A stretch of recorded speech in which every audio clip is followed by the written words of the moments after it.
Seeing the trailers, I thought this was just going to be a sort of full circle retelling of the original movie, minus the time travel and all that stuff. But no, it's not. In fact, it has very little to do with the original, aside from a few visual nods, but I may be grasping at straws there. There's a scene where apes hunt some humans, quite evocative of the original, and there's one part where they're walking down this shoreline, similar to the original ending, as this is also a place of human significance in Kingdom. A strength of the Caesar trilogy was its set pieces, especially the jump from Rise to Dawn, showcasing the time skip and how all these man-made structures diminish whilst the wildness of nature thrives, just like the rise of apes over the humans. There's still man-made structures here and there in Kingdom, but it's mostly these tribal villages made by the apes, following their natural intelligence progression. I believe this film set about 300 years after War for the Planet of the Apes. Practically all apes have the ability to speak now, as opposed to the select few in the Caesar trilogy. Yet again, 300 years later, makes sense. I mean, they aren't exactly having Neil deGrasse Tyson level scientific discussions, and they don't speak with much emphatic variation or nuance, so it's believable. It doesn't lose the novelty factor of them still being talking apes. In the beginning of the movie, I was worried they would go overboard and make them too human. Thankfully they didn't. They still have many ape-like traits, such as chittering when they're overcome with emotion. Another thing the Caesar trilogy excelled with was having visually distinct, lifelike apes. This movie does just the same, perhaps even slightly better.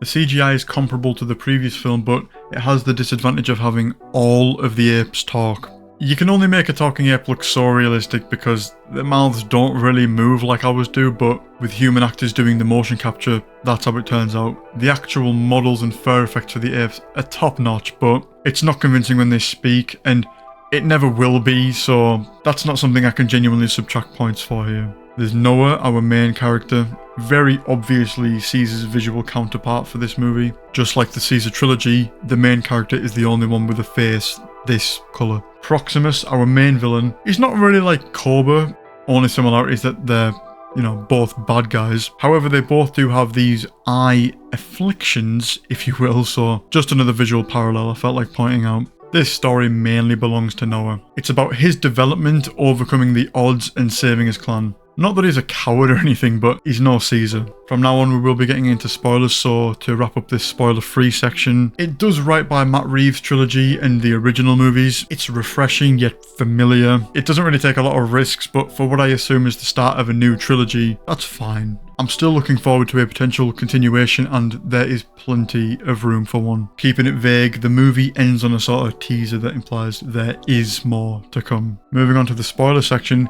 I mentioned Noah is no Caesar, and he still isn't by the end of the movie, but that's fine. Do we really want just another Caesar? I love the character, he's the best part about the prior trilogy, but making a knockoff version of him is pointless. It's better the way they did it, in my opinion. Noah is only his counterpart in terms of his appearance. He falls into the leader role by the end of the story, but he doesn't take it by force. He's not the natural warrior that Caesar was. Speaking of, the movie actually opens to Caesar's funeral. A perfect way to sew these two time periods together, and a better send-off to such a beloved character. Maurice and Cornelius can be seen also. The basic synopsis here is that, over time, apes have split up and become different clans. Noah's clan are just minding their own business until these masked apes attack. This is Proximus's clan, or kingdom as he self-identifies it as. They take all of Noah's clan's apes, but kill the elders, one of which are Noah's father. So there's Noah's incentive to find the attackers. Noah just wants his apes safe though. He doesn't specify that he wants revenge, which I think helps it seem less cliche. Also helps to separate Noah from Caesar. Caesar seeks revenge in war. By the end he somewhat overcame it, however. What I'm saying is, from the get-go, while visually similar, these protagonists have different personalities and they react to conflict differently. On his travels, Noah meets Raka, who teaches him about Caesar and his affections for the humans. Also May, a human that is able to speak. She helps them along the journey until eventually they reach Proximus and his kingdom. There's another talking human here, but frankly he's not really that significant. He's just kind of there for some exposition. I won't linger and give you a full plot breakdown, but I would like to discuss the ending sequence. The whole kingdom is flooded and all the apes have climbed up this mountain. Proximus attacks Noah until he fights back, but he doesn't fight back in the way I expected him to. He uses these hawks. They all attack Proximus simultaneously and throw him off the cliff, where he falls to his presumed death. It's pretty badass.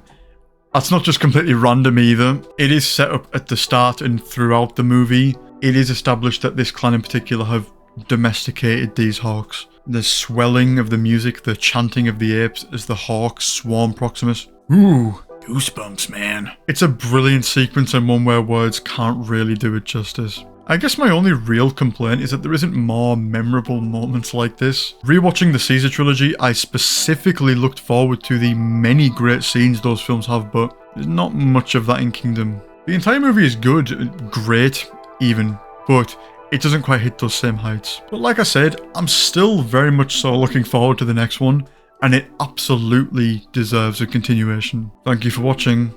Stay tuned.